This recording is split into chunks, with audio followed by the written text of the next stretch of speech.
we just gonna start this shit live. Now, Aaron Pierre, who I'm a nerd, so I saw him in Krypton. He was like the antagonist in Krypton. Aaron Pierre, enjoyed him there. He's done a couple other projects, but he was good in this movie.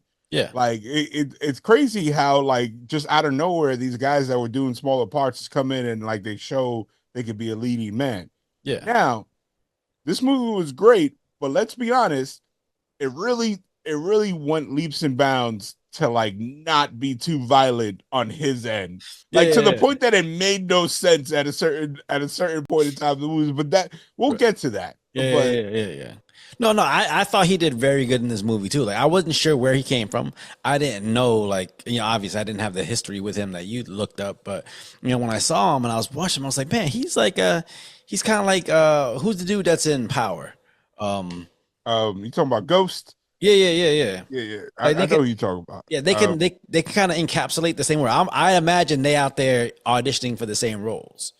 They might be, but I know the guy that plays Ghost in Power, Amari Hardwick. Yeah, he's like I want to say he's 15 years older than this guy. This guy's relatively young. Yeah, but I'm saying like they kind of have the same stature, kind of have the same kind of look, But I guess with Omari Hardwick, you got a little more familiarity. Like there's some more name recognition there, so you put his face on a poster, it's gonna garner more people. But if you're just looking for someone who can pull off the same role, maybe not cost as much, yeah, you got Aaron Pierre, and the dude was nice in this movie. Dude was nice. Yeah, it's good. I love the fact that we're in an age that you can hop on a movie with a decent budget on Netflix and you could be an instant household name. It happened to a couple people, happened to the guy from Bridgerton, and it's like people I've never seen an episode in my life, don't ever want to see an episode in my life. Well, unfortunately, my wife did watch the first season of Bridgerton, like every female in the entire world, because it was like pandemic product, where people just consumed whatever was out. And it's like individuals just turn into household names. There are certain people that I'm like, oh man, I'll see in a movie, be like, who is this person? And someone will be like, it's so and so from the show, blah blah blah. He's amazing, and I'm just like, I don't know who he is.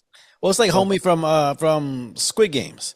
Yeah, killed it in Squid Games. As you know, he's starring in The Acolyte, and I was like, man, I didn't know this dude could even talk English, let alone star in a Star Wars movie. Catch new episodes available now wherever you get your favorite podcasts.